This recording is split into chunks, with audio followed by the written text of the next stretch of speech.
मौर्योत्तर काल।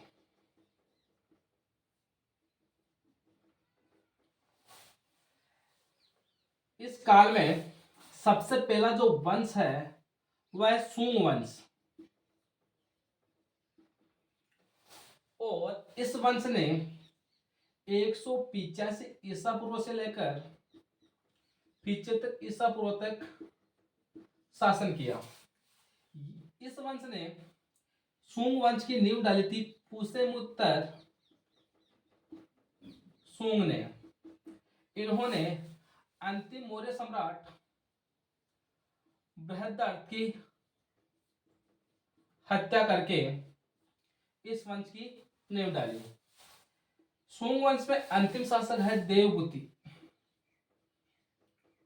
और इन देवगुति की हत्या की वासुदेव ने, और इन्हीं वासुदेव ने एक नए वंश की स्थापना की जो है कणव वंश। ये जो कणव वंश है इन्होंने शासन किया 75 ईसा पूर्व से लेकर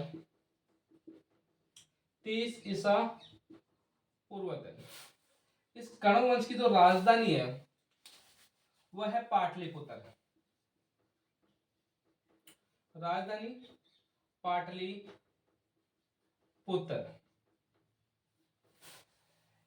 इस वंश को कट्टर ब्राह्मण वंश कहा जाता है, क्योंकि ये सुंग वंश भी कौन सा वंश था? एक कट्टर ब्राह्मण वंश था। तो सुंग वंश की तरह है कणव वंश भी एक क्या है? कट्टर ब्राह्मण वंश था। दोस्तों, इस वंश पर शासन करने वाले सम्राट हुए हैं पहला वासुदेव, जो इस वंश का संस्थापक है।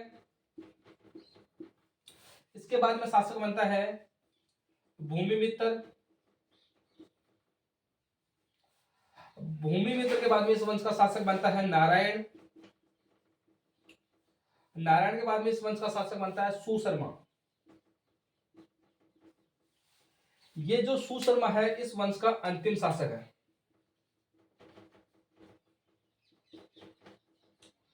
और इनकी मृत्यु के बाद में इस वंश का क्या हो गया? खात्मा हो गया, यानी कण्व वंश इसी सुशर्मा के साथ इस वंश का क्या होता है? समाप्त होता है कण्व वंश।